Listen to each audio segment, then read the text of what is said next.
అప్పుల బాధలు వెంటాడుతున్నాయా? అయితే 6 JVR వారి జాతిరత్నాలు ధరించండి. నమస్తే, వెల్కమ్ టు మనం టీవీ. నేను మీ ప్రియాంకర. ఈ రోజు మనతో పాటు ప్రముఖ పొలిటికల్ అనలిస్ట్ డివి శ్రీనివాస్ గారు ఉన్నారు. వారితో మాట్లాడదాం. నమస్కారం సార్. నమస్తే అమ్మా.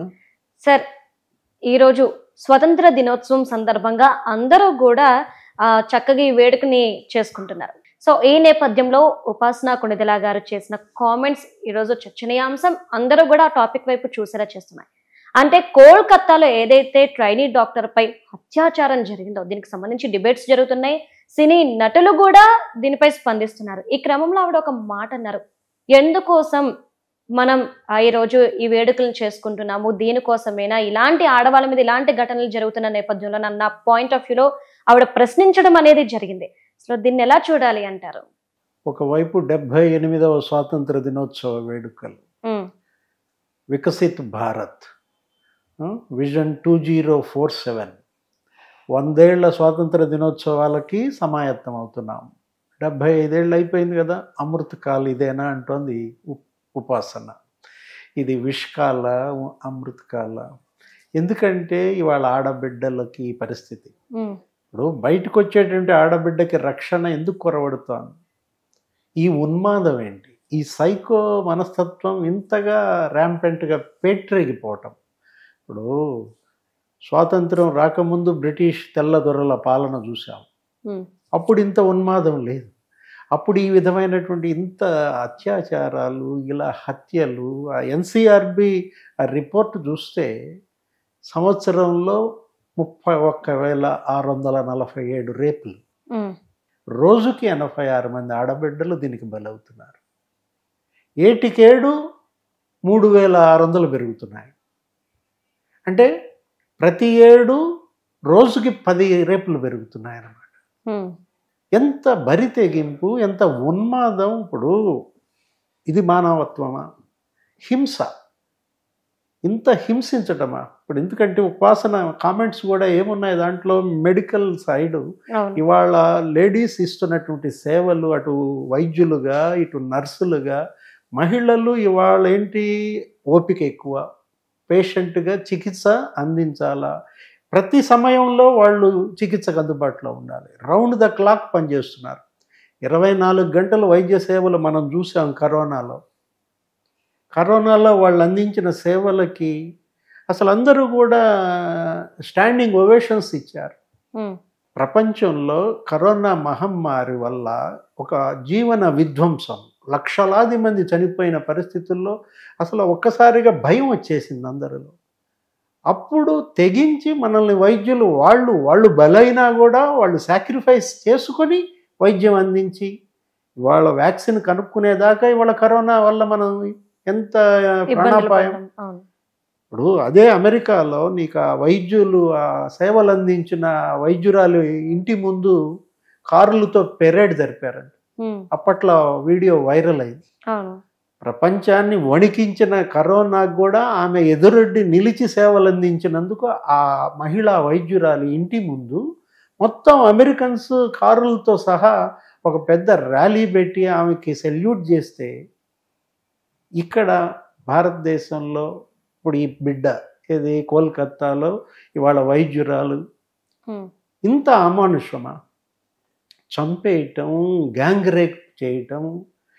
కోల్కతా అంతా ఈరోజు సివిల్ వార్. అసలు రోడ్ల మీదకి వచ్చేసారు. ఆసుపత్రిలో పనిచేసే వైద్యులు కావచ్చు, సిబ్బంది కావచ్చు, మొత్తం రాష్ట్ర వ్యాప్తంగా జూనియర్ డాక్టర్లు. ఇది లా అండ్ ఆర్డర్ ఫెయిల్యూర్. ఇది పాలకుల వైఫల్యంగా దీన్ని చూడాలి తప్ప ప్రభుత్వ వైఫల్యంగా చూడాలి. ఎందుకనంటే ఒక నేరం జరిగినప్పుడు, ఒక ఘోరం జరిగినప్పుడు దానిపైన ఉక్కుపాదం మోపినట్లయితే మళ్ళా ఈ నేరం చేయటానికి ఇంత సాహసిస్తారా? ఢిల్లీలో నిర్భయ ఉదంతం నీకు తెలుసు. ఆ నిర్భయ ఉదంతం ఒక ఢిల్లీలో బస్సులో గ్యాంగ్ రేప్ చేశారు ఒక ఆడబిడ్డని. మొత్తం దేశమంతా ఆ బిడ్డకి అండగా నిలబడింది. ప్రతి చోట కొవ్వొత్తుల ర్యాలీలు, ఒక ప్రభుత్వాన్నే పతనం చేసిన ఉదంతం. అప్పటి ప్రభుత్వం కూలిపోయింది. ఏది? ఆ నిర్భయ ఉదంతం ద్వారా యూపీఏ ప్రభుత్వం మన్మోహన్ సింగ్ హయాంలో నీకు ఎన్డీఏ వచ్చింది. ప్రధానమంత్రి మోడీ మొదటిసారి ప్రధాని అయ్యారంటే కారణం నిర్భయ యాజిటేషన్స్ అన్నమాట. అప్పుడు ఒకవైపు అన్నా హజారే అవినీతి వ్యతిరేక ఉద్యమం, మరోవైపు ఈ నిర్భయ ఇన్సిడెంట్. చట్టాలు తెచ్చారు, నిర్భయ యాక్ట్ కూడా వచ్చింది. ఏంటి దానివల్ల వనగూడిన ప్రయోజనం? ఇప్పుడు మీరు తెచ్చే చట్టాలు గనక కోరలేని చట్టాలు తెచ్చితే ఏం లాభం? ఇవాళ ఈ రౌడీలు, ఈ గుండాలు ఇంత పేటరేగిపోతున్నారంటే సరైన శిక్షలు పడకపోవటం, ఇన్స్టెంట్ జస్టిస్ కావాలని అడుగుతున్నారు. మీరెప్పుడో 25-30 ఏళ్ల తర్వాత శిక్షలు పడితే భారత న్యాయ వ్యవస్థ ప్రొలాంగ్డ్ చేస్తుంటే ఇప్పుడు justice delayed is justice denied అన్నారు. జస్టిస్ డిలే అయితే అది జస్టిస్ కాదనమాట. ఇవాళ మరి ఈరోజు ఈ కోల్కత్తాలో జరిగినటువంటి ఇన్సిడెంట్ అక్కడే కాదు, ఆంధ్రప్రదేశ్లో కావచ్చు, తెలంగాణలో కావచ్చు, ప్రతి రాష్ట్రంలో ఆడబిడ్డలకి రక్షణ కావాలి. అంటే సార్ ఇక్కడ మనం చూసుకుంటే గనక ఇది కోల్కత్తాలో ఒక మెడికల్ ల్యాబ్లోనే డాక్టర్ మీద జరిగింది. మనం రీసెంట్గా చూసుకుంటే 9th క్లాస్ చదువుతున్న పిల్లలు, ఒక చిన్న పాప, తను 5th or 6th క్లాస్ చదువుతున్న పాపను రేప్ చేసి భయపడి ఎక్కడ చెప్పుద్దని చంపేసి కాలువలో పడేయడం, డెడ్ బాడీ ఇంకా దొరకకపోవడం, ఇది కూడా ఎటుపోతుంది మన సమాజం అనడానికి ఒక ప్రశ్నగా మన ముందు ఉంది ఈరోజు. సో ఎట్లా పెడదారి పడుతుంది.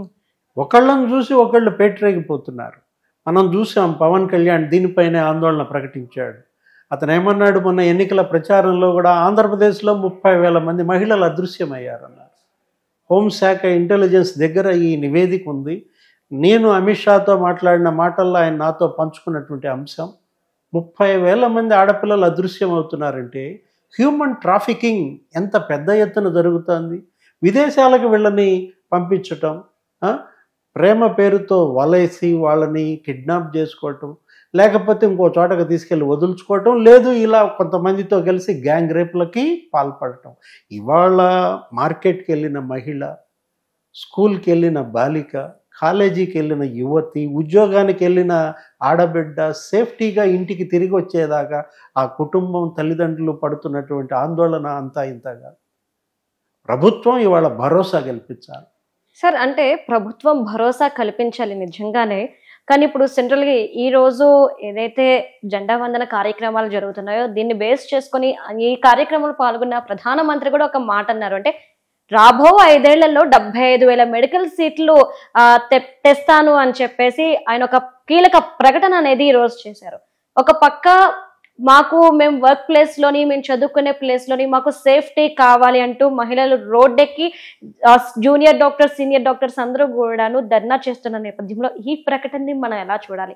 అంటే దీన్ని బేస్ చేసుకొని మనకి ఎక్కడ కూడా ఒక్క మాట కూడా మనకి పొలిటికల్ గా మనం వినలేదు ఈ రోజు వరకు. ఇప్పుడు గత 3 రోజులుగా దీనిపైన పార్లమెంట్లో కూడా ఇదే జరిగింది. ఏది వైద్యులకి సెక్యూరిటీ. మీరు అన్నట్టు ఇప్పుడు ఈ జూడోలు, ఏది జూనియర్ డాక్టర్లు, ఎంఎస్ చేసేవాళ్ళు, చదువుకునేటువంటి వాళ్ళు, ఇక్కడ హాస్పిటల్లో ప్రాక్టీస్ చేసేవాళ్ళు, వీళ్ళకి రక్షణ. ఎందుకంటే రౌండ్ ద క్లాక్ పనిచేస్తారు, షిఫ్ట్లలో పనిచేస్తారు. ఇప్పుడు అర్ధరాత్రి కూడా ఏదైనా యాక్సిడెంట్ జరిగితే వీళ్ళు అటెండ్ అవ్వాలి, వీళ్ళు సేవలు అందించాలి. డాక్టర్లు కావచ్చు, నర్సులు కావచ్చు, ఇంకా పారామెడికల్ స్టాఫ్ మహిళలు. ఇవాళ వర్క్ ఫోర్స్ 50% మహిళలమ్మా. ఇలాంటి చర్యలు కనుక జరిగితే ఉపాసన ఆందోళన అదే. ఏది మెడికల్ అండ్ హెల్త్లో మహిళలది కీలకం. వాళ్ళు అందించే సేవలు రోగులకి పురుషులు అందించిన దానికన్నా స్వాంతన, శుశ్రూష, గాయం యొక్క బాధ తనకు తెలుసు కాబట్టి బాధితుల సేవలో ఆమె ఆడబిడ్డలు, రోగులకు కూడా అదొక రకమైనటువంటి మందు. ఏది తనకి ఒక నర్సు కానీ, ఒక డాక్టరు కానీ ఒక అండగా నిలబడితే మానసికంగా వాళ్ళ ఆరోగ్యం పుంజుకునే విధానం కూడా స్పీడ్గా ఉంటుంది. ఇలాంటి పరిస్థితుల్లో ఈ చర్యల వల్ల, ఇట్లాంటి అఘాయిత్యాల వల్ల నీకేమవుతుంది? ఎవరు ఇంకా ఫోర్స్లోకి వచ్చే అవకాశం లేదు. ఇప్పుడు మెడికల్ అండ్ హెల్త్లో గనక మహిళల అడ్మిషన్స్ తగ్గినాయి అనుకోండి, ప్రధాని ఇప్పటికైనా కూడా, ఇప్పుడు మొన్న కూడా ఒక చట్టం తీసుకొస్తున్నారు, ప్రతి హాస్పిటల్లో కూడా వీళ్ళకి సెక్యూరిటీ కల్పించాలని. ఏది ప్రత్యేకమైన సెక్యూరిటీస్ కూడా ఇవాళ హాస్పిటల్స్లో, ఈ మెడికల్ కాలేజెస్లో పెడుతున్న నేపథ్యంలో, సరే ఒక్క మీ క్యాంపస్లో సేఫ్టీయే కాదు, బయట సమాజంలో కూడా ఇవాళ అభద్రతలో ఉంది ఆడబిడ్డ. ముందు ప్రజల్ని ఎడ్యుకేట్ చేయాలి. ఏది ఈ గంజాయి, ఈ డ్రగ్స్, ఈ మహమ్మారి తెస్తున్నటువంటి ఉపద్రవం, దీనికి గనక అడ్డుకట్ట వేయకపోతే యాంటీ నార్కోటిక్స్ ఇదొక పెద్ద టాస్క్ ఫోర్స్గా తీసుకుని మొత్తం మూలాలు ఎక్కడ తగులుతున్నాయి? 2 తెలుగు రాష్ట్రాల నుంచే డ్రగ్స్ కానీ గంజాయి కానీ. అక్కడ విశాఖ ఏజెన్సీలో పెద్ద ఎత్తున దాన్ని సాగు చేస్తున్నారని, వీటన్నిటిపైన కూడా ఉక్కుపాదం గనక మోపకపోతే, స్వామి వివేకానంద ఏమన్నాడు? ఇలాంటి యువతన వివేకానంద కోరుకుంది భారతదేశం నుంచి. 75 ఏళ్ల అమృతకాల్, ఇవాళ అది కాదు చర్చ. లేదు వికసిత భారత్ విజన్ 2047 ప్రణాళికలే. ఏది మీరు ఇచ్చే డాక్యుమెంట్స్, పాలసీలు కాదు, ఇంప్లిమెంటేషన్. ఇవాళ కార్యాచరణ. బేటీ పడావ్ బేటీ బచావ్ అన్నారు నరేంద్ర మోడీ. ఆకర్షణీయమైనటువంటి నినాదాలు, స్లోగన్స్, పథకాలు కాదు. ఇవాళ కావాల్సింది ప్రజలకి కార్యాచరణ. మీరు ఆ స్కీమ్ పెట్టినా పెట్టకపోయినా నిజంగా రక్షణ కనుకుంటే, భద్రత ఉంటే ప్రతి బేటీ పడావ్ ప్రతి బేటీ బచావ్ అన్నమాట. నిజమైన బేటీ పడావో బేటీ బచావో దిశగా కేంద్రంలో నరేంద్ర మోడీ ప్రభుత్వం 4.0 ఇలాంటి ఈ ఆకతాయిలు, ఇలాంటి సైకోలు, ఉన్మాదుల పైన ఉక్కుపాదం మోపాలి. Right. Thank you so much sir. నమస్తే. మీ పర్సనల్ ఇంటర్వ్యూస్ మరియు వ్యాపార ప్రకటనల కొరకు ఈ నెంబర్ని సంప్రదించండి.